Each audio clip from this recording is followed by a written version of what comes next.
રશિયાએ યુક્રેન પર હુમલો કર્યો એને 18, 19, 20 દિવસ થઈ ગયા. એ રીતે કાઉન્ટિંગ કરવામાં આવી રહ્યું છે.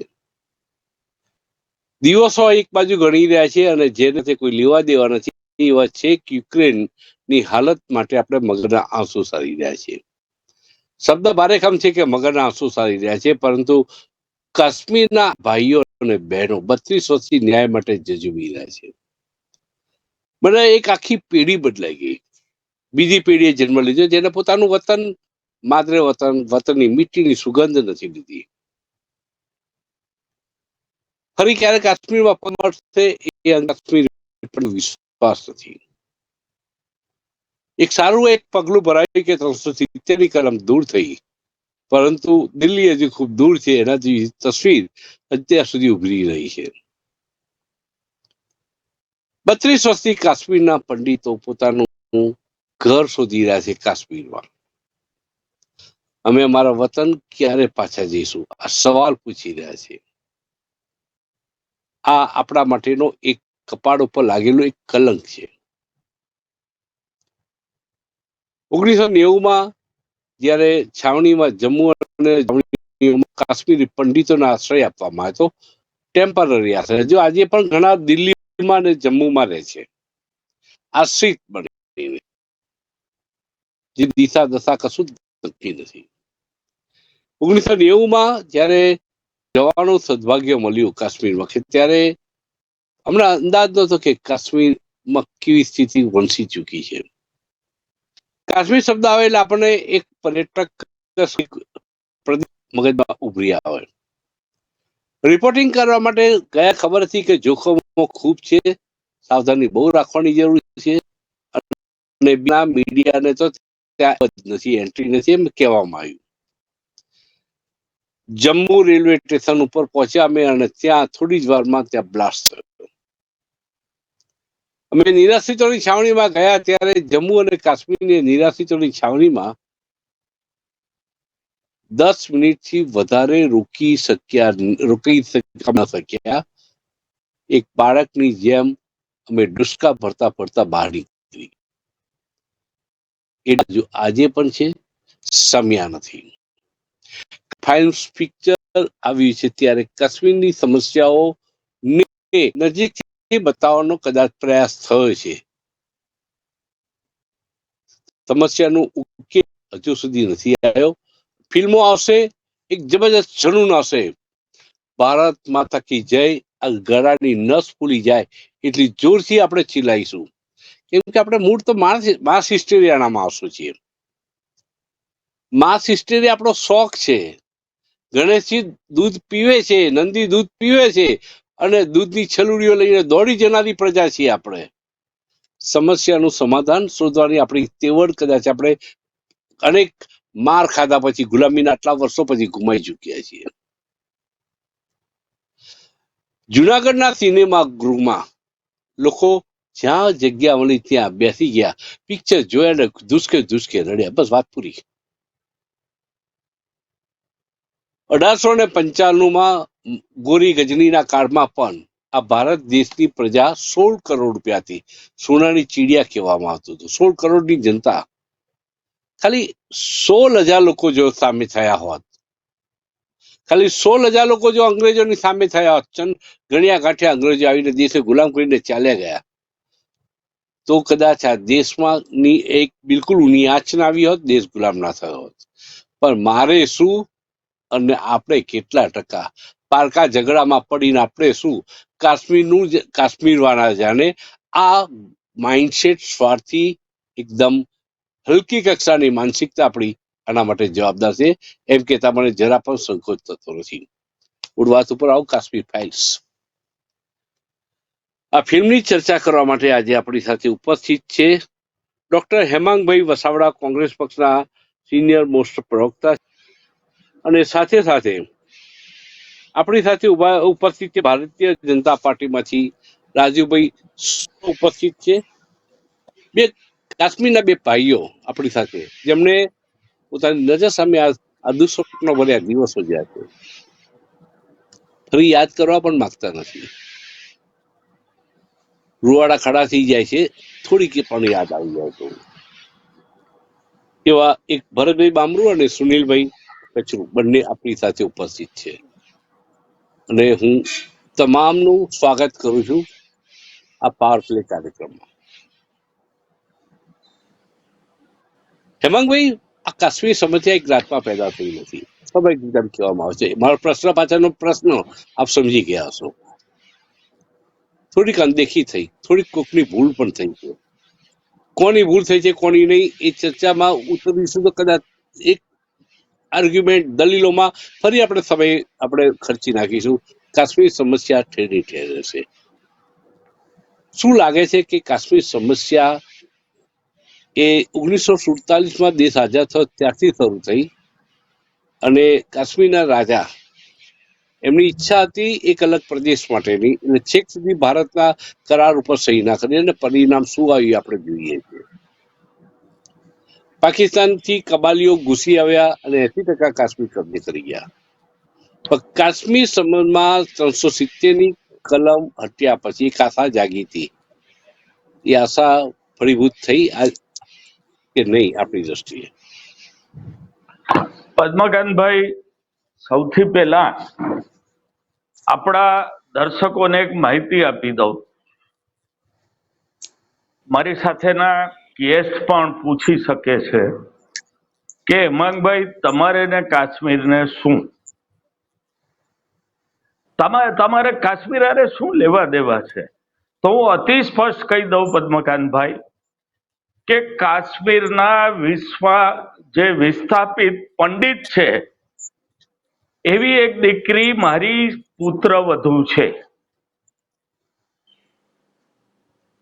મારા વેવાઈ કાશ્મીરી પંડિત છે અને દીકરી ડોક્ટર છે ને આજે મારા ઘરમાં રહે છે, જે કાશ્મીરથી વિસ્થાપિત થયા છે. એટલે મારે કાશ્મીર ફાઇલ જોવાની જરૂર નથી.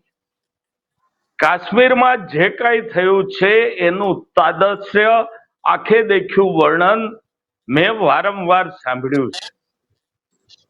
એક રાતમાં 4 લાખ કાશ્મીરીઓએ જ્યારે કાશ્મીર છોડવું પડ્યું ત્યારે એ 4 લાખ પંડિતોમાં મારા વેવાઈ પણ હતા.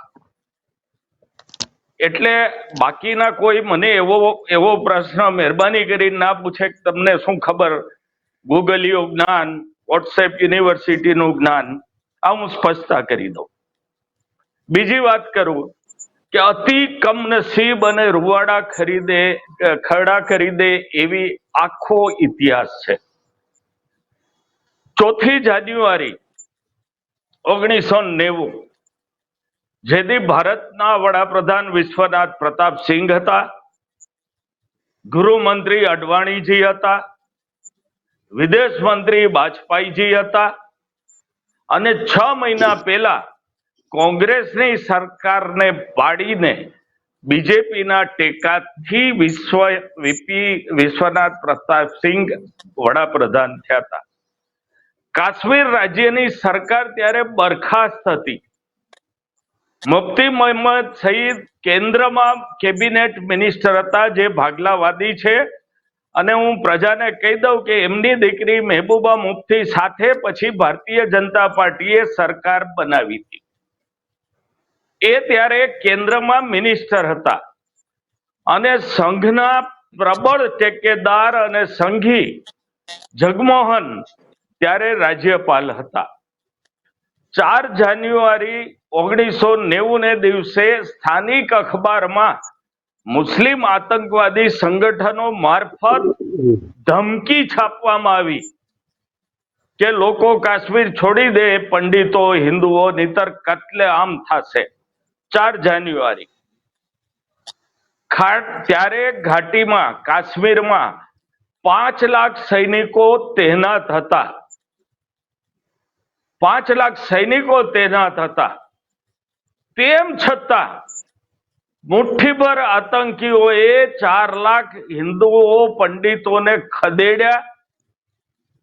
એની ઉપર બળાત્કાર થયા, પ્રોપર્ટી કબજે થઈ ગઈ અને કાશ્મીર છોડવાની ફરજ પડી. 4 જાન્યુઆરી થી 19 જાન્યુઆરી વચ્ચેના દિવસોમાં હાઈકોર્ટના જજની હત્યા થઈ ગોળી મારીને અને એક વકીલની હત્યા થઈ. આ ઉપરાંત અમુક નાના નાના સરકારી હોદ્દેદારોને આતંકવાદીઓએ ગોળીએ દીધા. એટલે હિન્દુ સમાજમાં ભયંકર ભય ફેલાણો. તેમ છતાં આ જે મેં વાત કરી એ અત્યંત સત્ય છે. ગૂગલ ઉપર આપ જોઈ શકો છો, ઇતિહાસમાં જોઈ શકો છો. તેમ છતાં ખબર નહીં કેમ કોંગ્રેસને પંડિતોની હત્યા માટે જવાબદાર ગણવામાં આવી અને આજ લગી એ પ્રચાર અમુક વર્ગ દ્વારા સતત કરવામાં આવે છે. એ પછી ભારતીય જનતા પાર્ટીનું શાસન આવ્યું, વાજપેયીજી વડાપ્રધાન થયા. 2009 સુધી આ દેશ ઉપર વાજપેયીજી રહ્યા અને છેલ્લા 8 વર્ષથી નરેન્દ્રભાઈ મોદી સાહેબ રાજ કરી રહ્યા છે. જો તમે કાશ્મીર ફાઇલની ચર્ચા કરતા હો તો મને એમ છે કે ગુજરાત ફાઇલ બી બનવી જોઈએ. ગુજરાતમાં આવા બનાવો બન્યા છે, આવી જ રીતે હત્યાઓ થઈ છે, હજારો લોકો મર્યા છે. આ પિક્ચરનું હું એટલું જ ક્રિટિસાઇઝ કરીને કહીશ કે સત્ય છુપાવવામાં આવ્યું છે. એમાં ક્યાંય હોમ મિનિસ્ટરને કે ગવર્નરને વાત કરતા બતાવવામાં આવ્યા નથી. લશ્કર કેમ તૂટી ના પડ્યું આતંકવાદી, મુઠ્ઠીભર આતંકવાદીઓ ઉપર, એ વાત બતાવવામાં આવી નથી. એટલે એક બાજુથી કુપ્રચાર હેમાંગભાઈ, મારા કરવાની આ પ્રશ્નમાં એ ફિલ્મ વાત છે. મેં સમાવી હતી. મારા પ્રશ્નમાં એક વાત મેં સમાવીને પૂછવાની કોશિશ કરી આપને કે એક રાતની અંદર કાશ્મીર સમસ્યા એ વણસી નથી.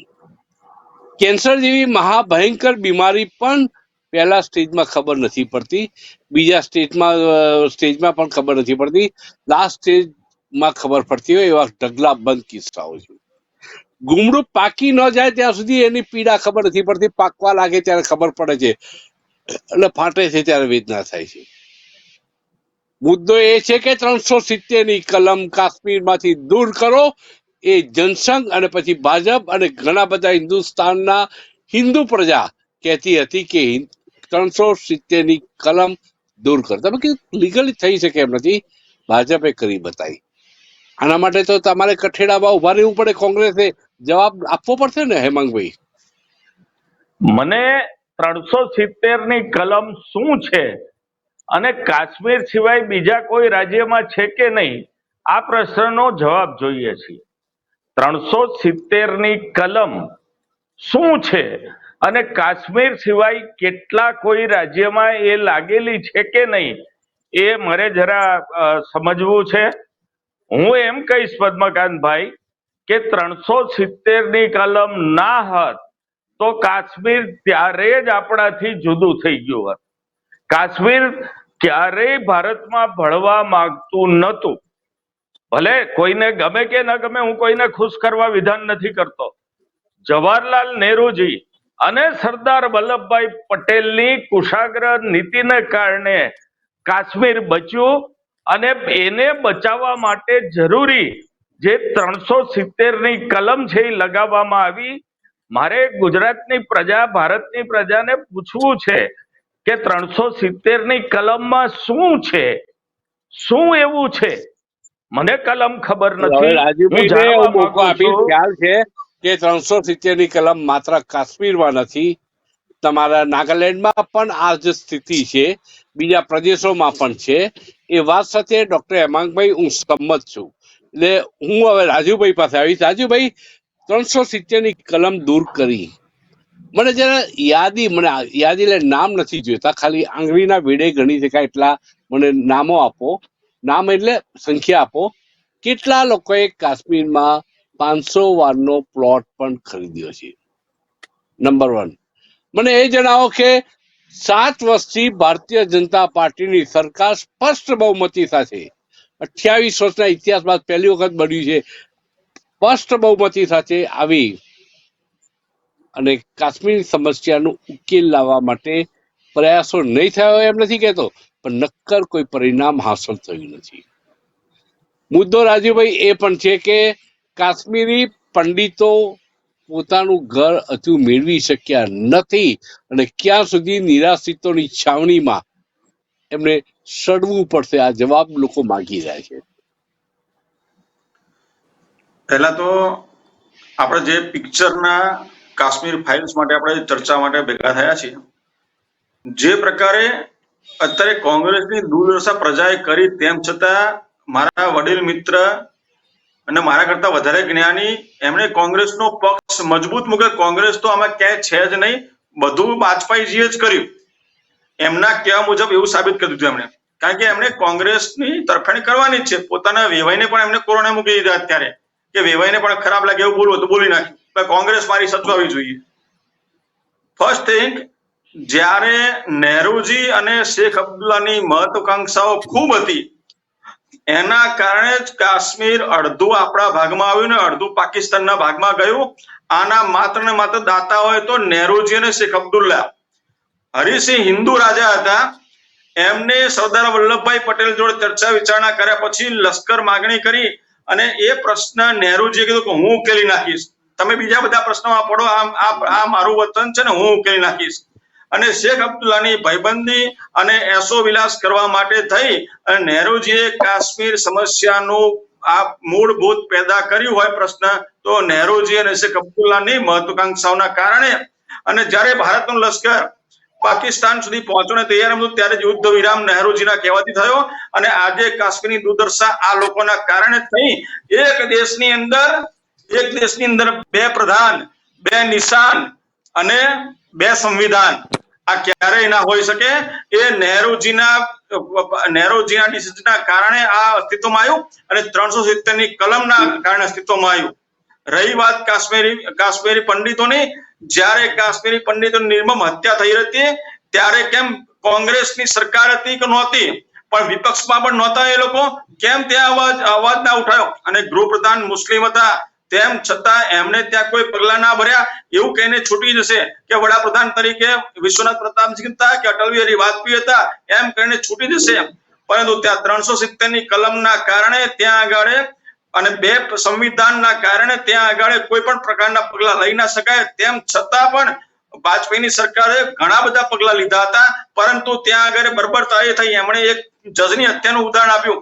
તો મુકબુલ ભટ્ટ નામના આતંકવાદીને જ્યારે ફાંસીની સજા એ જજે આપી હતી, એ જજને સરેઆમ ગોળી મારી દેવામાં આવી. ત્યાં આગળ એ જજ હતા, એ કોઈ બીજા કોઈ રાષ્ટ્રપ્રેમી નહોતા કે જેને સજા આપી હતી અને એના બદલામાં એમને ગોળી મળી હતી. આવા તો ઘણા કિસ્સાઓ છે. મારી પાસે ડેટ વાઇઝ એનાલિસિસ છે કે કયા દિવસે કયા કાશ્મીરીની, કયા જજની, કયા લશ્કરના વડાની હત્યા કાશ્મીરી મુસલમાનો દ્વારા, આતંકવાદીઓ દ્વારા થઈ. એટલે આ ફક્ત પંડિતો પૂરતો પ્રશ્ન નથી, આ સમગ્ર દેશનો પ્રશ્ન છે. અને કોંગ્રેસ આમાં કઠેડામાં ઉભી રહેલી છે. 370 ની કલમના કારણે આ દેશની કાશ્મીર અંદર કોઈ સુવિધાઓ નથી મળી, કોઈ રિઝર્વેશન નથી આવ્યું. જે ભારતની અંદર જે પ્રજા સ્વતંત્રતા ભોગવી રહી છે, એ ક્યારે પણ ભોગવી નથી શક્યા. બીજું કે જ્યારે કાશ્મીરમાં રાતોરાત કાશ્મીર ખાલી કરાવવાનો જ્યારે ઓર્ડર કરવામાં આવ્યો, તે રાતોરાત ઓર્ડર ના થાય. આ સમસ્યાનું મૂળ 10 વર્ષ પહેલાનું હતું. જ્યારથી અંદર કોંગ્રેસની સરકાર હતી ત્યારથી આ ચાલુ થયેલું ને એને છાવરવામાં આવેલા. પોતાના ભાઈ ભાંડુ હોય એ રીતે એમને છાવરવામાં આવતા હતા. અને ધીરે ધીરે આ ગુમડું કેન્સરમાં થયું અને આ કરવામાં આવ્યું. સાંભળો પદ્મનાભભાઈ, મારે કોઈ પણ આજે કોંગ્રેસની તરફેણ કરીને રાજુભાઈ, હું તમને બોલવા દઈશ, વિશ્વાસ રાખો, હું ઇનજસ્ટિસ નહીં કરું. ભાઈ, રાજા હરિસિંહ હિન્દુ રાજા હોવા છતાં પણ ભારત સાથે વિલીનીકરણના કરાર ઉપર સહી કરવામાં બિલકુલ વિલંબ કર્યો, અક્ષમ્ય વિલંબ કર્યો. પરિણામે આ સ્થિતિ પેદા થઈ હતી. એમાં આપ સંમત છો કે નહીં? નહીં તો પછી આપ આપણી વાત કરો. આપણે ના, વિલંબ થયો હતો. હરિસિંહે પછી એમણે પણ ફરી સરદાર વલ્લભભાઈ પટેલને એમણે એનો લેટર પણ મોકલ્યો અને મદદ પણ માંગી. એમાં 100% સનાતન વાત છે. પણ જ્યારે 1989-90 ની વાત કરવા જઈએ છીએ, આ ફાઇલ, આ પિક્ચર, આજે બપોરે આ રાહુલ ગાંધી જે કોંગ્રેસના વિસર્જનના દાતા છે ને, એમણે આજે પ્રેસ કોન્ફરન્સ કરી અને આ ફાઇલ, આ પિક્ચરનો વિરોધ કર્યો. બરાબર? અરે ભાઈ, આ ફેશન અને પેશન બે ઇન્ડસ્ટ્રી આ ફિલ્મી દુનિયામાં ચાલે છે. ફેશન ઇન્ડસ્ટ્રી અંદર બધા ખાન બંધુઓ છે, એમના સગાવાલા, શાહરૂખ ખાન, સલમાન ખાન, આમિર ખાન. આ લોકો પાકિસ્તાનમાં જયારે પૂર આવે ને તો સહાય જાહેર કરશે, પાકિસ્તાનમાં દુષ્કાળ પડે તો ત્યાં આગળ સહાય જાહેર કરશે.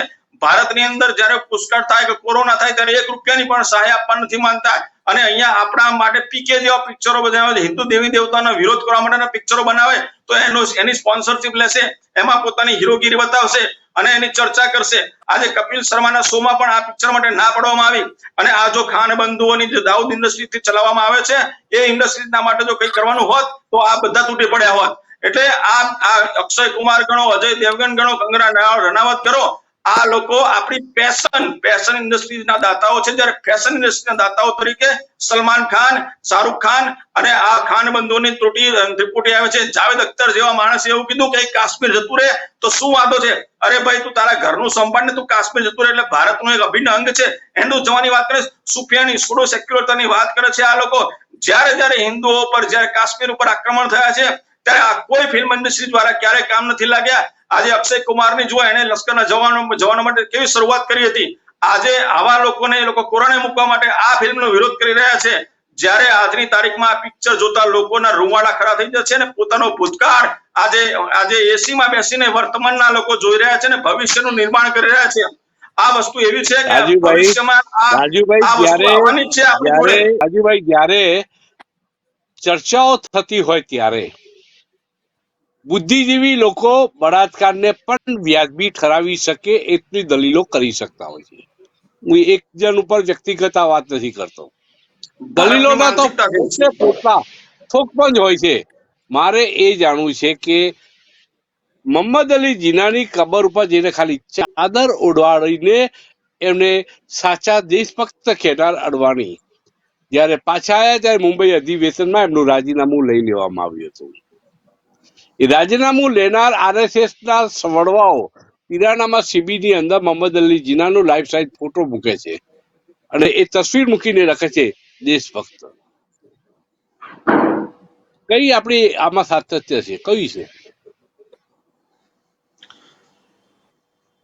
કાશ્મીરની અંદર જ્યારે ભારત વિરોધી પ્રવૃત્તિ થઈ છે અને અત્યારે આ પિક્ચરનો આપણે જે મોહમ્મદ અલી જીના દેશભક્ત હતો કે ગદ્દાર હતો એટલું મને કહી દો. મોહમ્મદ અલી જીનાના કારણે ભારતના ભાગલા પડ્યા એ સનાતન સત્ય છે. એમાં કેમ એમનો ફોટો દેશભક્ત ક્યાંય ના આવે.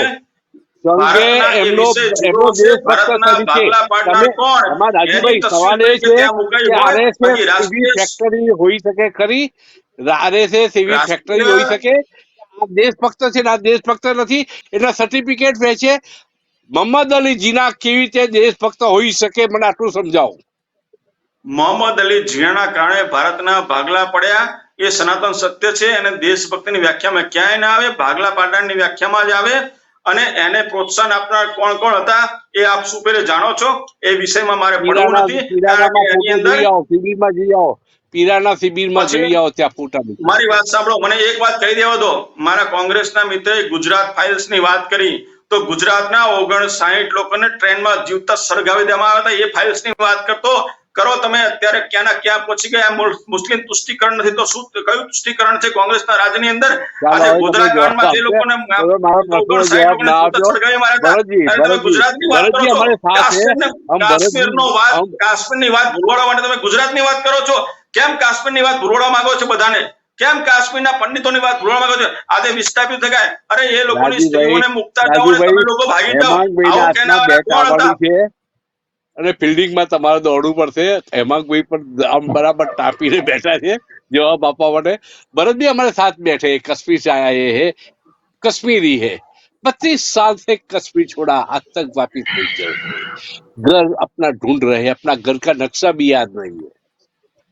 भरतभाई, क्या था उस 1990 में और क्या हालत थी और आज उसमें कोई फर्क महसूस करते हो कि नहीं आप?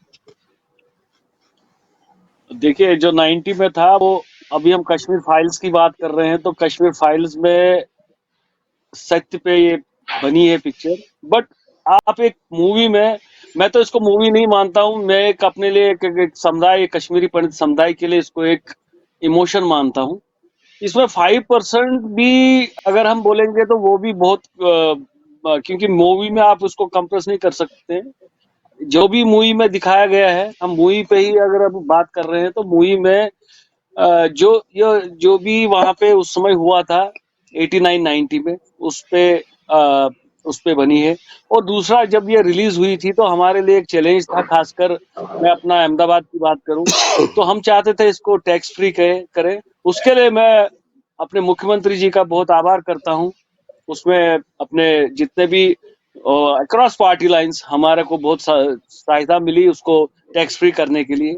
और कल अगर आप देखेंगे, अभी आप जूनागढ़ की बात कर रहे थे, कल अगर आप देखा होगा हाँ। आपने, एवं नॉन कश्मीरी जो पीपल है, जो वहाँ हमने एक डायस्पोरा रखा था कि गुजरातियों को भी बुलाएंगे, सब रो के निकले हैं उधर से।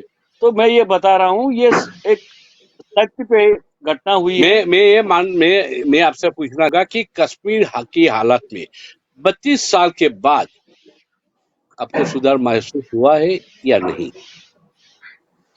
अभी वो ऐसा कंडीसिव सिचुएशन नहीं है कि हम लोग जाएं, क्योंकि 90 में हम जब निकले थे।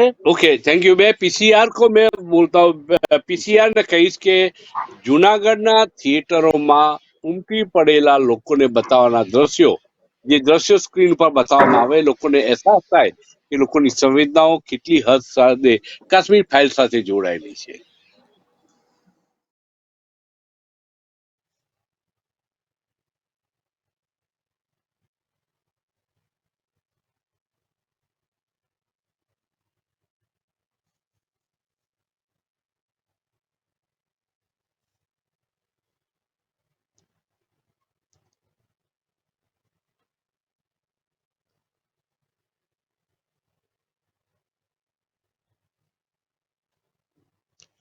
ઓકે, ઠીક છે।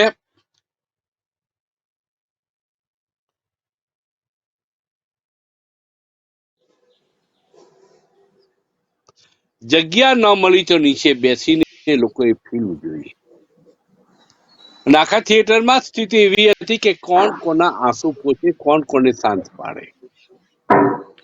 પરંતુ જે રીતે ભરતભાઈએ કીધું કે 5% એમાં ચિત્રાંકન કરવામાં આવ્યું છે, એની મર્યાદા હોય છે। આનાથી કેટલી ઘાતક ને ક્રૂર પરિસ્થિતિ એ સમયમાં હશે એનો અંદાજ મૂકી શકાય છે। સુનિલભાઈ કચરુ આપણી સાથે જોડાયા છે, બીજા કાશ્મીરી, એમના શબ્દો સાંભળવા છે। सुनील जी, कश्मीर के बारे में आज आपको क्या कहना है? कश्मीर कब छोड़ा था, कब वापिस जाएंगे, आपको उम्मीद है कब जाएंगे, ये आप बताइए। देखिए, आपका जो पहला क्वेश्चन था कि कश्मीर में उस टाइम पे क्या हालत थी और अब क्या हालत है, तो उसका पहले मैं जवाब दूंगा। हमारे लिए तो हालत सेम है। हमारे लिए हालत तब सही होगी जब हम वहाँ जाके रह सकते हैं। अभी लोग बोल रहे हैं वहाँ पे थोड़ी हालत सुधर गई है, हालत ठीक हो रही है। हालत इसलिए आपको सुधरती हुई लगती है या ठीक लगती है क्योंकि हम वहाँ पे नहीं रह रहे हैं। जिस दिन हम वहां पे रहेंगे तब आपको असली हालत का पता चलेगा, भाई हाँ हम वहां रह सकते हैं, वहां पे हमें रहने देंगे, then only we can say ठीक है जी हालात ठीक है। लेकिन आज की डेट में तो हमारे लिए हालात वहीं के वहीं एज इट इज है, हम नहीं जा पा रहे। हमारा मेन कोर इशू जो है, देखिए सब लोग इस पे ना बहुत सारी बातें करते हैं, पॉलिटिशियन लोग अपनी वर्शन देते हैं, लेकिन एक कश्मीरी हिंदू की नज़र से आप देखिए कि जो आदमी 30 साल से वहां निकला हुआ है और वो अपने घर नहीं जा पा रहा, इवन एज ए विजिटर भी नहीं जा पा रहा, उसमें भी उसको डर लगता है कि कहीं पीछे से कोई कुछ कर ना दे। तो वो सिचुएशन अभी भी एज इट इज है। हाँ, आप अगर देखोगे बाकी सब सिचुएशन 370 हट गया, सो देयर में भी some benefits, of course there are some benefits, कुछ बेनिफिट्स इसमें हुए हैं ये सब करने में। लेकिन हमारे लिए कश्मीरी है, जो कि कश्मीरी पंडित है, उसके लिए हालात वैसे के वैसे हैं जब तक कि वो वहां पे रहने न जाए। सुनील जी, 32 साल पहले जब आपने कश्मीर छोड़ा था तब आपकी उम्र क्या थी और क्या हुआ था? देखिए, उस टाइम पे तो बहुत दहशत, जो जैसे फिल्म में दिखाया था वो तो उन्होंने एक पार्ट दिखाया एक फैमिली का, वैसे ही लाखों फैमिलियों के साथ हुआ। और मैं आपको ये कहना चाहता हूँ कि जो लोगों को नहीं पता है, ये हो सकता है वो फिल्म में थोड़ा बहुत क्लियर हो गया, क्योंकि वो बात बहुत कम दिखाया गया उसमें, कि कुछ लोग ऐसे थे जिन्होंने रेजिस्ट किया, जिन्होंने गवर्नमेंट से मदद मांगी, जिन्होंने पुलिस से मदद मांगी कि नहीं भाई हम नहीं छोड़ेंगे घर, क्योंकि देखिए ये इतना आसान नहीं होता। बोलना तो एक अलग बात होती है, लेकिन आपको एब्रप्टली विद इन 1 डे घर छोड़ना इतना आसान नहीं होता है। लोगों ने सपोर्ट मांगा पुलिस से, एडमिनिस्ट्रेशन से, गवर्नमेंट से कि भाई हम यहाँ पे रहेंगे। तो उनको इंस्टेड ऑफ कुछ सपोर्ट मिले, सिक्योरिटी मिले, उल्टा उनको और टॉर्चर किया जा रहा था थ्रू मिलिटेंट्स। मिलिटेंट को ये पता बात चलती थी कि इस आदमी ने यहाँ पे मदद मांगा, इसलिए इंडियन, ये इंडिया से मदद, तो इसको, और जो अगर वो नहीं मांगता तो हो सकता है वो बच जाता, लेकिन उसने मदद मांगी तो उसको तो मार दिया। और ऐसा हमारी फैमिली में हुआ है, हमारी क्लोज फैमिली में हुआ, लोगों को बुला बुला के बाहर जाके गोली मारी है, मगर औरतों को टारगेट कभी बनाया ये गया है। सुना भी था, सुनील जी, कहीं पे ये सुना भी था कि सब मुसलमान वहां के कट्टर नहीं थे, कुछ लोग आप लोगों को मदद भी कर रहे थे। ये बात सही है कि ये भ्रमणा है, ये भ्रम है? नहीं देखिए, जब हिटलर का राज आया था वो सब भी उसमें से भी 10% सही थे, लेकिन इट डजंट मैटर ना, इट हैज नो सेंस।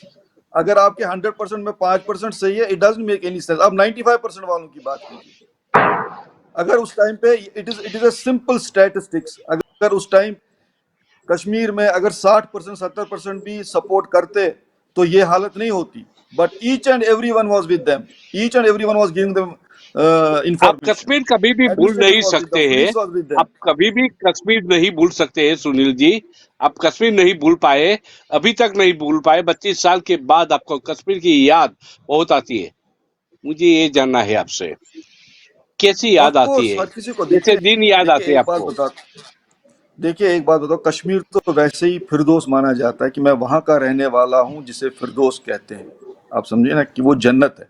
और जहाँ पे हमारे घर थे, जिसको आप सोच भी नहीं सकते, हम इमेजिन भी नहीं कर सकते थे कि दरिया बगल में है, किश्ती से हमारी ट्रैवलिंग होती थी, क्लाइमेट बहुत बढ़िया, चारों के चारों जो सीजन्स है, स्प्रिंग समर विंटर, ठीक है, वो सब के सब आप वहाँ पे एंजॉय कर सकते थे। वो वादियाँ, वो आपका पूरे कलर चेंज होना हर सीजन में, वो थोड़ी आपको वो तो एक ऐसी चीज है कि जो आपको एक आर्टिस्ट को जो मन में बसा रहता वो है, और वही हम रहते थे, तो वो कैसे भूल जाए हम। अगर आदमी किसी बहुत जहाँ पे कुछ भी नहीं, कोई फैसिलिटी नहीं है, लेकिन अगर उसका घर है, फिर भी उसको उसकी याद आती है, फिर भी वो उसके लिए रोता है। हम तो जन्नत में रहते थे, हमारा घर था, सालों साल रहते थे उसको। आप आप सोच भी नहीं सकते कि जब हम उस घर को याद करते हैं, उस चीज की याद आती है, हमें उस जगह की याद आती है, हर वक्त हमारे आंखों में आंसू आता है। हर बार हम अपने इमोशन को कंट्रोल करते हैं, हमें हर वो लम्हा याद आता है, हमारा बचपन सुनील जी, याद आपके आता है, हमारे नेक्स्ट घर याद जनरेशन आता ने जो अभी कश्मीर नहीं देखा है, आपके बच्चे लोगों ने, जो नई पीढ़ी है, उन लोगों ने अभी कश्मीर नहीं देखा है। आपसे पूछते होंगे कि कैसा था कश्मीर, हमारा हमारा घर कहाँ पे था और क्या खूबी थी कश्मीर की, ये पूछते होंगे। आप क्या जवाब देते हो? है। देखिए ये बहुत अच्छा क्वेश्चन पूछ, very very very important question. ये पूरे हमेशा डिस्कशन में यूजुअली ये बहुत कम पूछते हैं।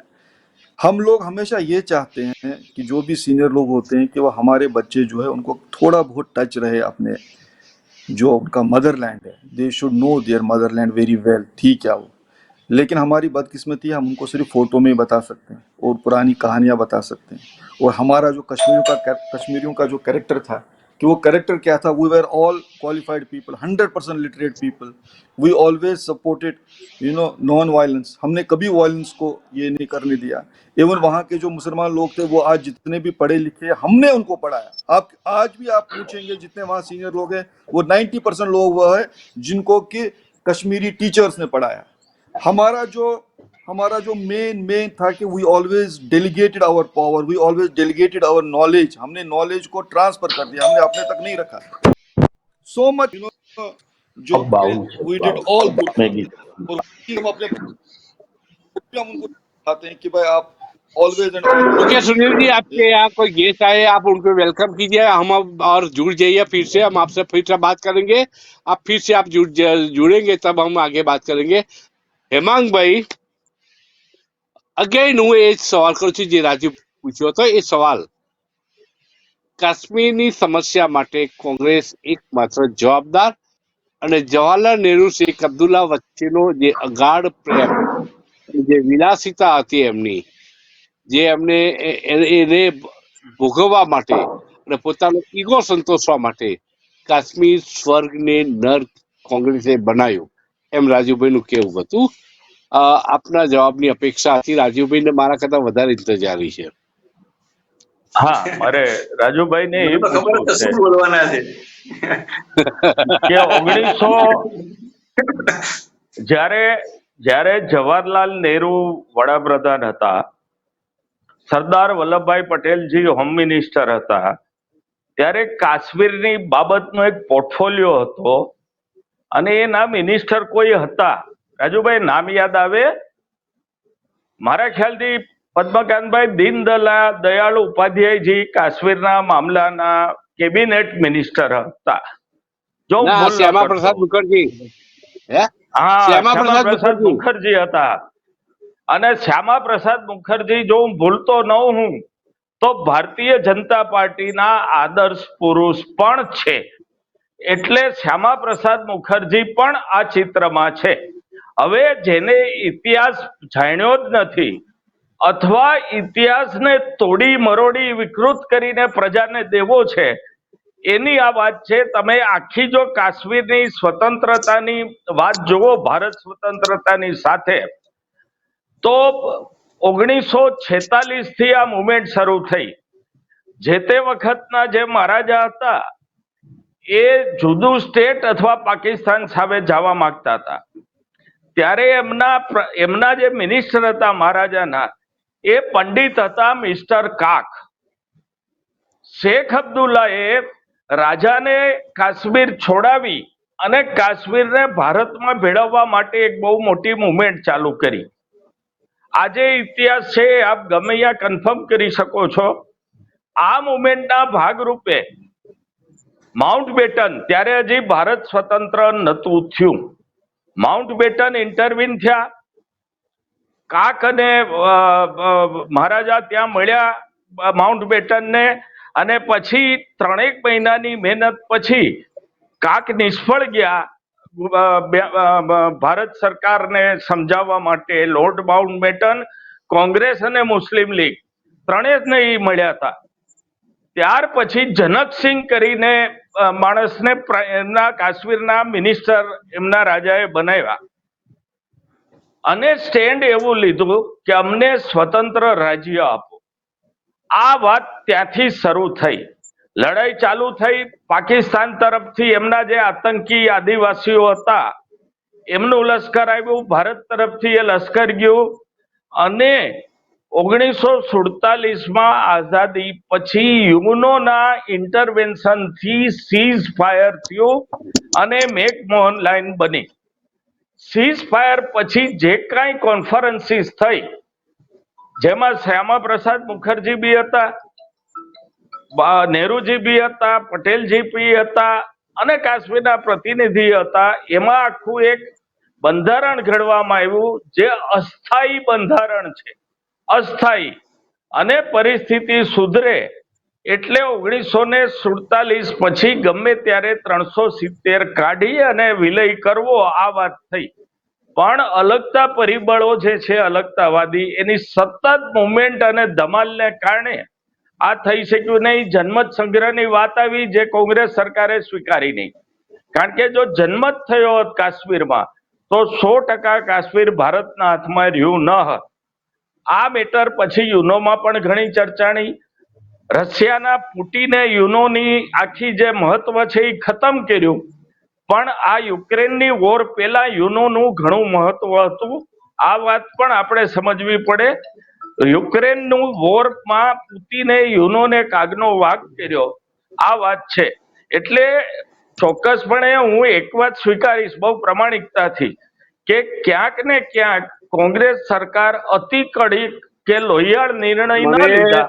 અને મને એવું કઈક યાદ આવે છે હેમાંગભાઈ, મને એવું ક્યાંક યાદ આવે છે કે એ વખતના વિદેશ મંત્રી મેનન, કૃષ્ણ મેનન, જયારે કાશ્મીરનો બ્રીફ લઈને, જયારે યુનોમાં મામલો પાકિસ્તાન લઈ ગયું, ત્યારે યુનોમાં જઈને કાશ્મીરના એ બ્રીફ લઈને ગયા અને જયારે તેમને એમના પર પોતે આપણો ભારતનો પક્ષ રજૂ કર્યો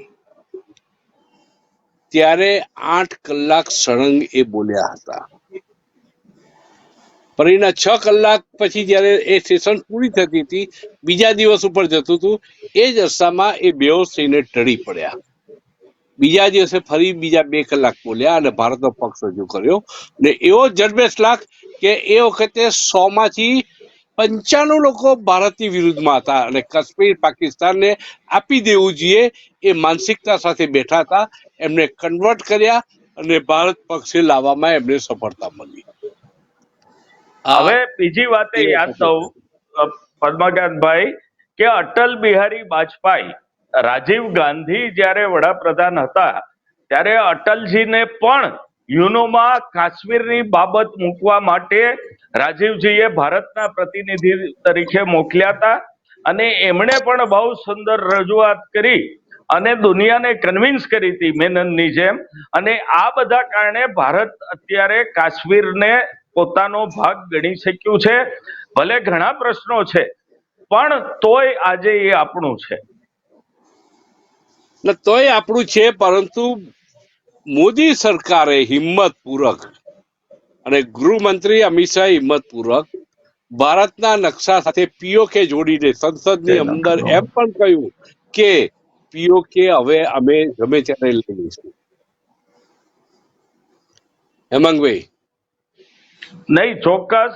અને યુક્રેનની લડાઈ એક નવી દિશા દુનિયાને સુજાડી છે. ગોલ્ડન ટાઈમ છે, ગોલ્ડન ટાઈમ છે પીઓકે માં ઘૂસવાનો. જો દુનિયા રશિયાને કઈ ના કહી શકતી હોય તો ભારતને શું કામ કે? ટાઈમ છે. રાજુભાઈ પાર્થને કહો ચડાવે બાણ. રાજુભાઈ પાર્થને કહો ચડાવે બાણ. હવે યુદ્ધ કલ્યાણ વાતો બહુ કરી 7 વર્ષમાં, હવે કઈક કરી બતાવો.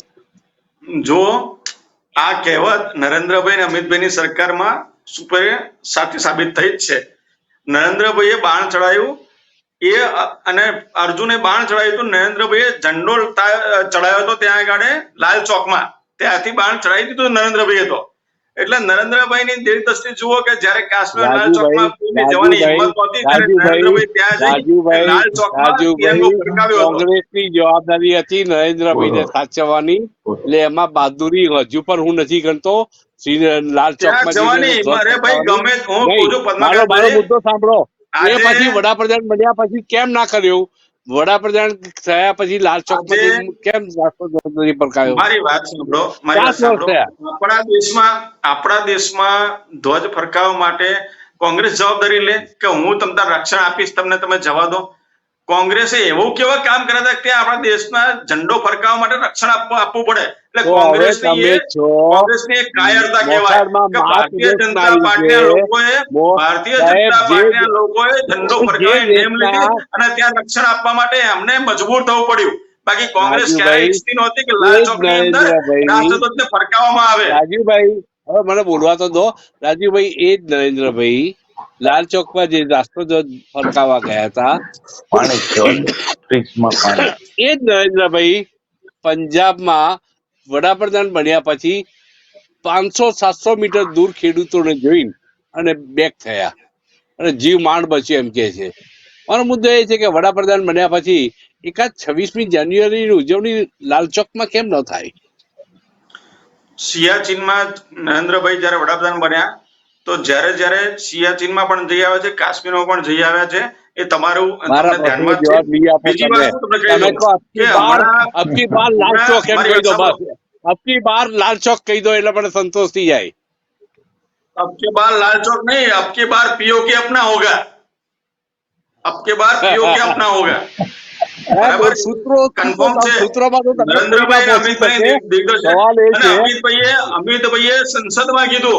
અમિતભાઈએ સંસદમાં કીધું કે પીઓકે અમારું છે ને અમે લઈ લઈશું.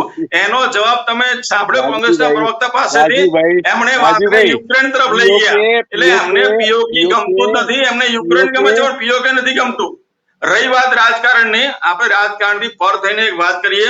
જે કાશ્મીરના પંડિતો બિચારા વિસ્થાપિત થયા, આજે રાતોરાત કોઈને કહી દેવામાં કે કાલથી તમે આ ઘરમાં નથી રહેવાનું, તમારી બહેન દીકરીઓને મુકતા જજો અને અમે એને સાચવીશું ને તમે અહીંથી કાશ્મીર છોડી જાવ તમારે જીવવું હોય તો. ઘણા લોકોને એમ હતું કે મારા મિત્રો છે આ લોકો અને મને આવી રીતે મારશે નહીં કે મને સપોર્ટ કરશે, એવા લોકો જ્યારે ઘરથી દૂર જંગલમાં જઈને છુપાઈ ગયા હતા અને જંગલમાંથી જ્યારે પાછા આવ્યા ત્યારે એના આડોશી પડોશી લોકોએ જ ત્રાસ શોધીને ફરી હિંટ આપી કે ભાઈ પેલા ઘરે આવી ગયા છે, તમે મારી નાખો એમને.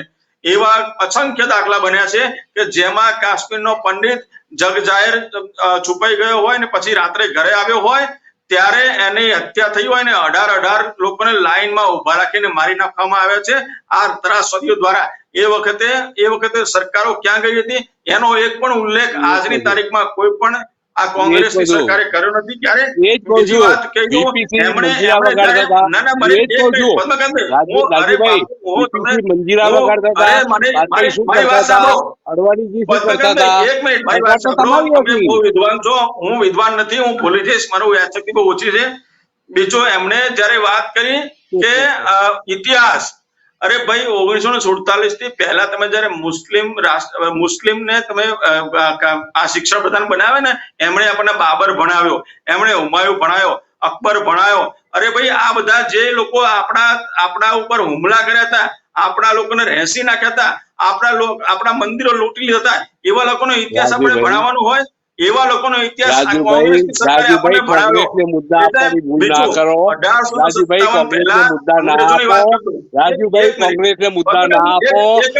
કે છે કે શ્યામા પ્રસાદ મુખર્જીએ મુસ્લિમ લીગ સાથે બંગાળમાં સરકાર બનાવી હતી, એનું શું? તમે શું કરે વંદે માતરમનો એમણે ઇનકાર કર્યો ગાવાનો, તરત જ એ લોકોએ બ્રેક કરી નાખ્યું. ત્યાં આગળ જે મુસ્લિમ લીગ હોય કે મુસલમાન હોય, ભારતનો મુસલમાન હોય, વંદે માતરમ ભારત માતા કી જય બોલતો હોય, રાષ્ટ્રવાદી વિચારધારા સંકળાયેલો હોય, એને હંમેશા આવકાર્યા છે. ગદ્દાર લોકોને નથી આવકાર્યા, કારણે ક્યારે આવકારવામાં આવશે પણ નહીં. બીજી એક વાત કહી દઉં તમને, 1800 એક મુદ્દો મારી જોડે આવ્યો છે, હું કહી દઉં. 1857 પહેલા जमीन कोई टुकड़ा जमीन का वो अपने पास आ जाए तो वो अपना प्रदेश बन जाता है, ऐसा नहीं है. जैसे रशिया यूक्रेन पे हमला किया, फिर भी यूक्रेन की जमीन पे जो लोग रहते हैं उनको अपना नहीं बना सकते.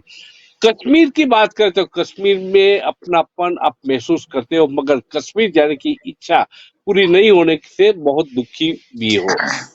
आप जानते हो कि पीओके भी भारत का हिस्सा अगर बन जाता है, कश्मीर में आप मजबूत हो जाते हैं, कितना साल लगेगा? आप वो देख पाएंगे, ये आपके बच्चे देख पाएंगे कि या उनके बच्चे देख पाएंगे? पीओके का जहां तक सवाल है, वो तो गृह मंत्री जी ने तो पार्लियामेंट में बोला ही है. अब वो कब बनेगा उसके लिए भी वो उनके पास तो स्ट्रेटजी होगी. ऐसा नहीं है, जब वो बोला है वो तो संसद में, वो पाकिस्तान के संसद में इमरान खान बोला और उन्होंने भी अपना नक्शा बना दिया. हमने नक्शा बनाया, पीओके शामिल कर दिया, उन्होंने भी कर दिया. जहां तक कश्मीर की बात है, नक्शा तो कोई बना सकते हैं, वो ऐसा कोई नक्शा तो कोई बड़ी बात સાંભળી લો રાજુભાઈ, नक्शा तो बनाई देવામાં આવે. बोलिए. मैंने कहा नक्शा तो पाकिस्तान, जो आप कह रहे हो नक्शा तो उसकी पाकिस्तान को बोल रहे हो. पाकिस्तान को. बाकी रही बात, ये on the floor of house बोला है. कितना डरते हैं ये आपसे भी अभी. इससे नहीं हम किससे डरते हैं? અરે મારા તો ભાઈ છે, મારા મોટા ભાઈઓ છે. मैं ये कह रहा हूँ, मैं ये कह रहा हूँ जो उन्होंने पार्लियामेंट में बोला है तो उसके लिए सोच समझ के बोला होगा, और एक दिन आप देखेंगे वो भी होगा. राइट, करेंगे.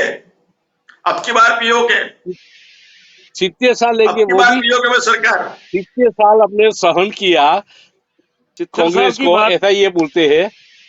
कितना वक्त लगेगा? 70 साल की बात नहीं है, अभी बात चल रही है कश्मीर और पीओके की. कितना साल लगेगा?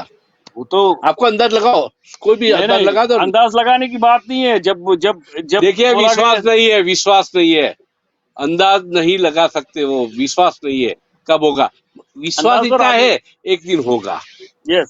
सुनील जी, आप बताइए कि आपकी अगली पीढ़ी क्या तक कोई कश्मीर जा पाएगा, ऐसा विश्वास है आपके पास? आवाज नहीं सुन रही. आवाज नहीं. अभी तक तो ऐसा कुछ नहीं रहा कि हम जा सकते हैं. गवर्नमेंट ने अभी ऐसा कुछ हमें ठोस लगा नहीं, क्योंकि अभी तो कोई बंदा अगर एक आदमी गया भी था वहां, फिर से वहां मारने लगे. आपने देखा होगा रिसेंटली, पिछले साल लोग हिंदू जो वहां थे उनको मारा वहां पे. तो अभी तक तो हमें कोई आशा नहीं जगी है। हम तो ये मगर सिंसियरली कहते हैं कि इस कश्मीर में गवर्नमेंट अगर बहुत आशा है। टाउनशिप बनाई जाए, कश्मीर में टाउनशिप पंडितों की बनाई जाए, सुरक्षा का इंतजाम हो सके, तो पंडित लोग जाने के लिए तैयार है। हाँ, आप दे रहे इतनी एसोसिएशन से, दे आर रेडी। हम तो वैसे भी जब कोई फंक्शन होता है तो गाड़ी वाड़ी करके वहां ले जाके आ जाते हैं, लेकिन उसके बाद क्या, उसके बाद तो गवर्नमेंट को हमें देनी पड़ेगी ना सिक्योरिटी। अभी तो एक एक थोड़ा बहुत चालू हुआ था वहां जाने का, और वहां पे उन्होंने भारती को मार दिया, जो कि पंचायत का हेड था वहां पे। वो लोग फिर वापस आ गए, सबके सब वैसी की वैसी हालत फिर से हो गई।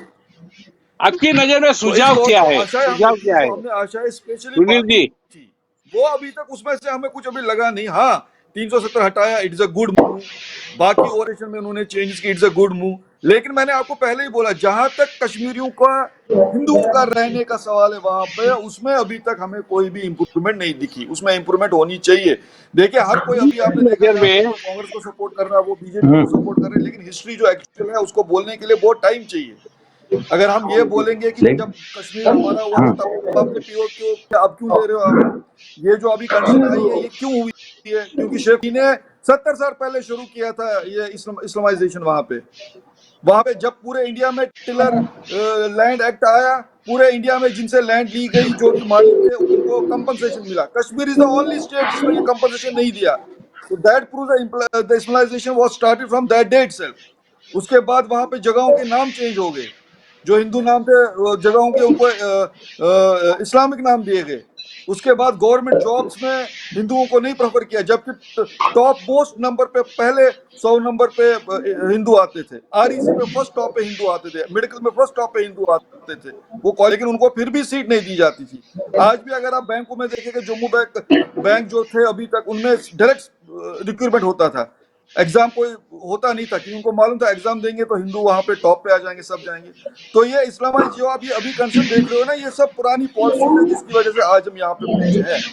और अभी हमें इस गवर्नमेंट से आशा है, इन्होंने 370 हटाया, थोड़ा बहुत कुछ उससे सुधार हुआ, और अभी थोड़ा बहुत सिर्फ सिर्फ हम ये चाहते हैं, अब एक सुधार, सबसे इंपॉर्टेंट सुधार है। क्योंकि आप कश्मीर में कुछ भी बोलो, कुछ भी करो, लेकिन जब तक कश्मीरी हिंदू वहां पे रहने नहीं जाएगा, तब तक कोई सुधार नहीं माना जाएगा। और वही पिक्चर ये कश्मीर फाइल में भी यही दिखाया गया है, सुनील जी, कितना आप जुल्म हुआ, फिर भी हमने साथ। हमारा गुजराती दो भाई, हमारे गुजराती दो भाई अमित शाह, नरेंद्र भाई, वो सेंट्रल में है, सेंट्रल गवर्नमेंट में है। आपकी नजर में सुझाव क्या है? आप उनको क्या सुझाव देते हो?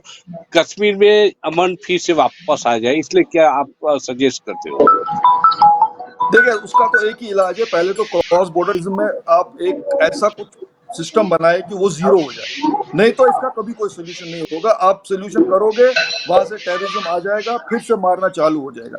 ये तो एक फर्स्ट एंड फंडामेंटल थिंग है। दूसरी बात ये है कि जो वहां पे सिस्टम पहले था, जैसे कि as per rules and regulation, हम तो ये कहते हैं हमें आप सपोर्ट मत करो, आप as per rules and regulation चलो। जहां पे आपका टेस्ट होते हैं on the base of merit, आप हमें अपनी on the base of merit आप गवर्नमेंट में जगह दो, on the base of merit of engineering colleges में जगह दो, on the base of merit of medical में जगह दो, और on the base of merit of promotions दो। तो हम लोग खुद ही वहां पे एस्टेब्लिश हो जाएंगे। आप तो पहले से ही वहां पे पूरा दबा रहे हो, चारों तरफ से दबा, गवर्नमेंट भी दबा रहा है, हर कोई दबा रहा है। तो कश्मीरी पंडित उभरेगा कैसे? आपने उसको फाइनेंशियली कट ऑफ किया, आपने उसको जो जगह थी वहां से निकाल के कट ऑफ कर दिया, आपने उसको मेंटली डिप्रेस कर दिया। ये सब चीजें आपको कश्मीरी पंडित में उभारनी है, जिसकी वजह से उसको मोटिवेशन आएगा, जिसकी वजह से he will have that faith and security कि नहीं, मैं वहां जाके रहूंगा, मेरे को कुछ नहीं होगा। और first and fundamental is to stop cross border terrorism. और अगर आप कहते हो कि पीओके वहां हमें लेना है, खैर वो तो दूर की बात है, पहले हमें जो वहां से निकले उनको बसाइए पहले, उसके बाद पीओके की सोचेंगे। ओके, मैं आपसे भी ये सवाल करूंगा कि सुझाव आपकी नजर में क्या है? सुझाव तो यही है, जब तक वो सुनील जी राइटली सेड, जब तक वहाँ कंड्यूसिव सिचुएशन, कंड्यूसिव माहौल नहीं बनेगा, जो 90 से पहले का था या 85 से पहले का था, वो कैसे बन पाएगा, किस तरह से बन उसके लिए अभी देखिए, उसके लिए तो सरकारें जो उसके लिए बॉर्डर अभी की आपको सील प्रेजेंट करना सरकार, पड़ेगा। You have to seal the border. Border आपको एक भी इन्फिल्ट्रेशन नहीं होनी चाहिए, आपका इंटेलिजेंस बहुत स्ट्रांग होना चाहिए। और आपका मैंने इसीलिए कहा आप बॉर्डर उसको सीज करना ऑन द इतना बेसिस आसान ऑफ है। ऑन द बेसिस ऑफ मैं ऑन द वही बेसिस ऑफ बात मेरिट बता रहा आपको हूँ, वहां पे आपको सबको पूछ रखना रहा हूँ पड़ेगा, क्योंकि वो हर सुनील जी। जगह पे उनके आदमी है, हर जगह पे उनके बॉर्डर आदमी सील करना, सुनील जी, बॉर्डर सील करना इतना आसान है जितना बोला जाता है, क्योंकि कभी कभी ऊंचाई की जो पहाड़ी होती है वो पाकिस्तान के पास है और नीचे वाली जमीन हमारे पास है। हमारी हालत बहुत ही खराब है वहां पे। हम कैसे सुरक्षित करके वो सील करेंगे?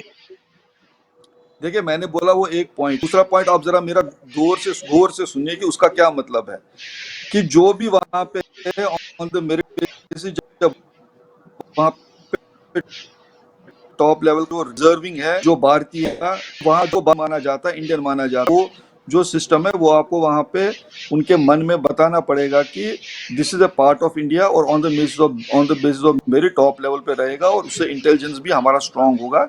हमें हर कोई सिस्टम जो गवर्नमेंट सिस्टम अभी पूरा फेलियर है, क्योंकि हर जगह यू डो कोई गवर्नमेंट वो भी हो सकता है, बहुत सारे कि जो इवन काम कर रहे थे गवर्नमेंट ऑफिस में, बैंकों में, और बेसिकली देवर मिलिटेंट, उनके पास पूरा का पूरा इंफॉर्मेशन था। सो क्रॉस बॉर्डर टेररिज्म का मतलब ये भी है कि एक तो सीलिंग आप करोगे कोशिश, एट द सेम टाइम जो वहां पे माहौल है वहां पे आप राइट पर्सन को राइट जगह पे रखोगे, जो कि 370 आर्टिकल का मेन मकसद है। 370 आर्टिकल का मकसद क्या, मेन क्या हटाने का मेन क्या है, ये हमें समझना है कि हमें जो अभी क्या हो रहा है कि अभी उसमें फास्ट ट्रैक नहीं हो रहा है, स्लोली चल रहा है, और जब तक आप ये पूरी तरह से एग्जीक्यूट नहीं करोगे, पूरी तरह से इंप्लीमेंट नहीं करोगे, हर जगह पे मैंने हर सुना है इंटेलिजेंस में सुनील जी, टॉप लेवल पे डिजर्विंग कैंडिडेट्स हो, Sunil ji, then only the conducive environment will be there. Sunil ji, मैंने सुना है कि अमूल डेयरी का प्लांट भी वहां पे शुरू करने की कोशिश हो रही है कश्मीर में।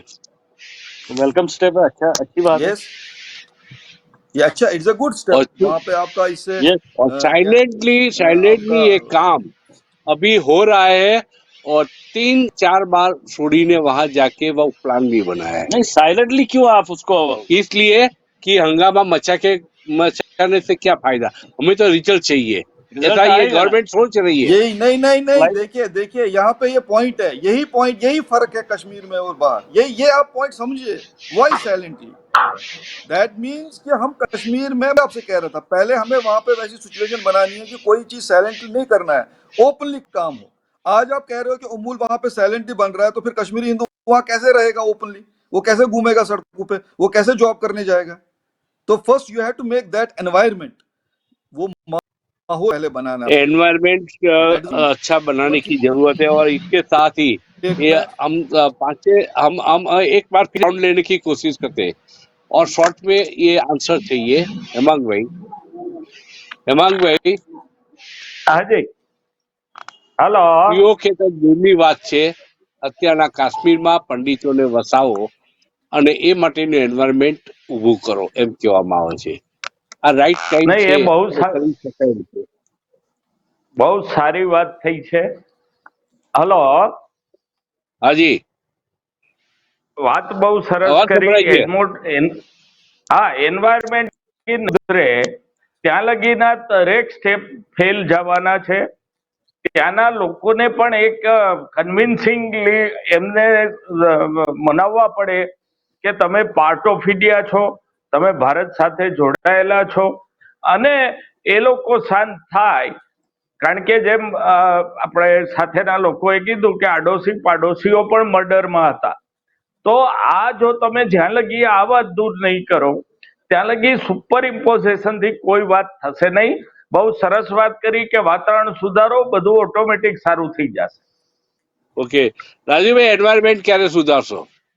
રાજુભાઈ, બીજેપીની સરકાર વાતો બહુ કરી, હવે ખૂબ જ એન્વાયરમેન્ટ ક્યારે એક્શન સુધારશો? મોડમાં છે, ખૂબ જ એક્શન મોડમાં છે। વાતાવરણ પણ સુધરશે અને પબ્લિક પણ સુધરશે અને પાકિસ્તાન સુધરશે અને કોંગ્રેસ પણ સુધરશે। જી, તમે નહીં સુધરો?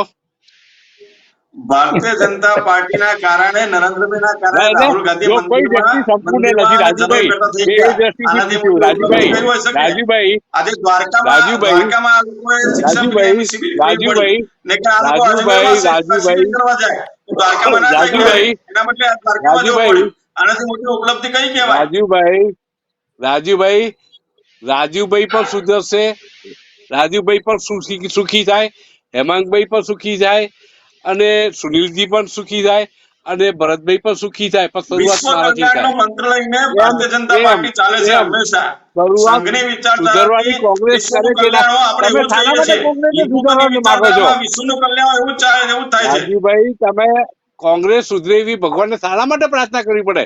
તમને મજબૂત હરીફ જોઈએ છે એ સુધરશે તો? તમે એમ કહો કે કોંગ્રેસ ના સુધરે, અમે એકલા સુધરીએ. આવો સ્વાર્થ બતાવો. અમે તો સુધરેલા જ છીએ. એટલે તો પાકિસ્તાન જિંદાબાદના નારા લગાવતા ને ત્યાં અમે કહીએ છીએ કે ભાઈ આવું ના હોય, ભારત જિંદાબાદ હોય, હિન્દુસ્તાન જિંદાબાદ હોય. અને આ લોકો ત્યાં જઈને બેસે છે JNU માં, જ્યાં આગળ ભારત તેરે ટુકડે હોગા, ત્યાં આ લોકો જઈને બેસે છે. અમે નથી બેસતા કોઈ દિવસ. અશરફ હમ શર્મિંદા હે એવી હા, વાતો કરનારા, સૂત્રો ચોકાડનારા જોડે કોંગ્રેસ વાળા જઈને હા. બેઠા. તમે તો મોહમ્મદ અલી જીનાને ખોરામાં લઈને બેઠા છો, પીરાનામાં RSS શિબિરમાં. કઈ તો મોહમ્મદ અલી જિંદાબાદ, મોહમ્મદ અલી મુર્દાબાદ બોલો કે જિંદાબાદ બોલો, એમાં એક વાક્ય બોલો. કેક મોહમ્મદ તમે અલી જીના ખાઈ આવો છો ક્યારે ભાઈ, જિંદાબાદ હતા નહીં, છે બિરયાની જ ને નહીં. કેક ખાવા તમે હિન્દુસ્તાન જાઓ. જિંદાબાદ હોય અને ભારત માતા કી જય સિવાય સાહેબ, સંઘમાં કોઈ મોહમ્મદ નારો અલી ના જીના હોય, ભારતીય મુર્દાબાદ જનતા પાર્ટીમાં કોઈ અને નારો ના એનો હોય, ફોટો ઓનલી રાખનારા ફોર લોકો ભારતીય માટે જનતા તમે બોલો. પાર્ટીમાં વંદે બોલો, માતરમ, આટલું ભારત બોલી માતા જાઓ. કી જય, જય શ્રી રામ. મોહમ્મદ અલી જીના મુર્દાબાદ બોલો, એક વાર નહીં 1000 વાર બોલો. અરે 1000 વાર મુર્દાબાદ, એમાં ક્યાં સવાલ છે? 1000 વાર મુર્દાબાદ. અને એનો ફોટો રાખનારાઓ માટે, એનો ફોટો રાખનારાઓ માટે જુઓ આ કોનો ફોટો તમારી પાછળ? સ્વામી વિવેકાનંદ દેખાય છે? અમારા એ આદ્ય ગુરુ આ તમારા લોકો હોય. અમારા RSS મહારાણા ના પ્રતાપ હોય, વડાઓ જે બેઠા સાંભળો, છે મહારાણા પિરાણામાં, પ્રતાપ હોય, શિવાજી શિબિરમાં. હોય, શિવાજી હોય, મહારાણા પ્રતાપ હોય. આ લોકો જેવું ના હોય અમારે. સ્વામી વિવેકાનંદ મૂર્તિ પૂજાના વિરોધી હતા, એમાં સંમત છો ને આપ? મૂર્તિ પૂજાના વિરોધી સ્વામી વિવેકાનંદજી નહોતા. એ જે ખોટી અંધશ્રદ્ધાના વિરોધી હતા, મૂર્તિ પૂજાના વિરોધી નહોતા. કેટલાની સાહેબ, તમે ઇતિહાસ વાંચી અંધશ્રદ્ધા, લેજો. પછી ખોટી રામ અંધશ્રદ્ધા, મંદિર માટેનો ખોટી ભ્રમ તૂટી અંધશ્રદ્ધાના જશે વિરોધી હતા. તમારો. તમે રામ મંદિર માટેનો ભ્રમ તૂટી જશે. ડંકે કી ચોટ પર હું સાબિત કરી શકું એમ છું કે વિવેકાનંદજી મૂર્તિ પૂજાના વિરોધી હતા. બીજી વાર ટોપિક ઠીક છે, રાખજો, એની પર ચર્ચા કરીશું. સાંભળો, બીજી વાર ઓકે ટોપિક રાખજો, એની પર જી. ચર્ચા કરીશું. ભરતભાઈ बस मैं यही बोलूंगा कि राजू भाई, मैं सिर्फ आपसे ये जितनी भी पूछना चाह रहा हूँ, 100 अभी तक गवर्नमेंट ने कौन सा ऐसा कुछ पैकेज दिया या कुछ दिया? आपने तो कश्मीर में इतने पैकेजेस दिए, सब कुछ दे दिया वहां के सेटलमेंट के लिए, कश्मीरी हिंदुओं के लिए कोई दिया कुछ आपने आज तक? वहां पे जो जो भी कश्मीर की एम्प्लॉयमेंट हो कश्मीर रहा है, नहीं, कश्मीर देखिए के मैं लिए आपको एक पैकेज बात आया बताता हूँ। तो वो पूरा उसमें उसमें कश्मीर के हर एक नागरिक का पैकेज होता है। कोई हिंदू के लिए प्रॉपर पैकेज या दूसरे के लिए प्रॉपर पैकेज ऐसा नहीं होता है। पूरा कश्मीर का डेवलपमेंट के लिए तो कह पैकेज दिए गवर्नमेंट ने कश्मीर वही पंडित दिया तो हुआ कह है। दिए जो सफर और हुए, मेरी बात सुनो, जो और मेरी बात कश्मीर सुनो, पंडित और कांग्रेस मुसलमान के दोनों जो के एक साथ में विस्थापित रख दिए आपने। नहीं, जो राजू भाई, जो कश्मीर के विस्थापित लोग थे कश्मीरी उसके लिए पंडित गवर्नमेंट और जॉब में मुसलमान दोनों को रिजर्वेशन पे सामने यही एक सरकार ने साथ रख रखा है। दिए। कश्मीर ये राजू पंडितों भाई, को गवर्नमेंट मुसलमान के ने साथ कुछ खड़ा बात कर आप दिया। देखिए राजू भाई, मैं भी जी मोदी जी का फैन हूँ, लेकिन ये बात आपको माननी पड़ेगी, अभी भी जो गवर्नमेंट करती है ना, वो सिर्फ आप वहां के लोगों, कश्मीर के लोगों के लिए, कश्मीरी को कोई कुछ नहीं मिल रहा है। जो पैकेज गवर्नमेंट अभी एम्प्लॉय का अभी पैकेज था वहां अभी पे, तो वो भी पूरा नहीं हो रहा। अभी ये तो तो आपको शुरुआत मानना हुई पड़ेगा। है। धीरे धीरे सब मिलेगा और वहां पे जो विस्थापित लोग हैं उनको भी बसाने का वहां पे गवर्नमेंट का प्रोजेक्ट है। कश्मीर में जो पंडित विस्थापित हुए सबको वहां पे रखा जाएगा और पूरी सिक्योरिटी के साथ रखा जाएगा। ये मोदी जी की भारतीय जनता पार्टी की सरकार की नेम है। कब कब कब कब ये चालू हो गया है, वो ये नहीं मूवमेंट बताएंगे। चालू हो गई है। हमें मेरी बात सुनिए टाइमलाइन दो पंडित जी, तब मेरी पता चले। मेरी बात सुनिए, ये मूवमेंट चालू हो गई है। आपको जल्द से जल्द वहां पे स्थापित किया जाएगा, ये हमारा प्रॉमिस है आपको। चलो ठीक है कि आसाने ये एक रिकॉर्डिंग हम ફિલ્મ रखेंगे આવી अपने એને पास। ચર્ચા ફરીથી જગાડી 32 વર્ષ પછી પણ કશ્મીર। હા ભરતજી आप बोलिए। मैं हेमांग भाई से ये बोलना चाहता हूँ, उन्होंने स्टार्टिंग में बोला कि मुझे पिक्चर देखने की जरूरत नहीं है।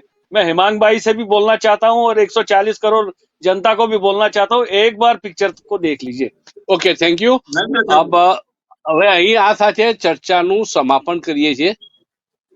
ખાલી પિક્ચર જોવાથી પ્રશ્ન પતાવવાનો નથી।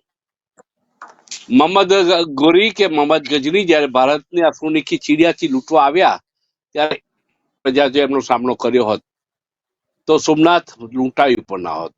અંગ્રેજોને કોઈ औकात પણ નહોતી। પરંતુ મારે શું એ માનસિકતા છોડીને કાશ્મીર સમસ્યા માટે કાશ્મીરી પંડિતોની સાથે સમગ્ર હિન્દુ પ્રજાએ ઉભા રહેવું પડશે, તો જ આ સમસ્યાનું ક્યાંક રસ્તો નીકળશે. આ સાથે અહીં ચર્ચાનું સમાપન કરીએ છીએ. ખાલી ફિલ્મો બનાવવાથી કશું જ મેળવતું નથી. એક માસ હિસ્ટેરિયા આવે છે, એક ગણેશજી દૂધ પીવે છે એનો આનંદ લેવામાં આવે છે, પણ સમસ્યાનું સમાધાન નથી થતું, પિક્ચરોથી થતું નથી ક્યારેય.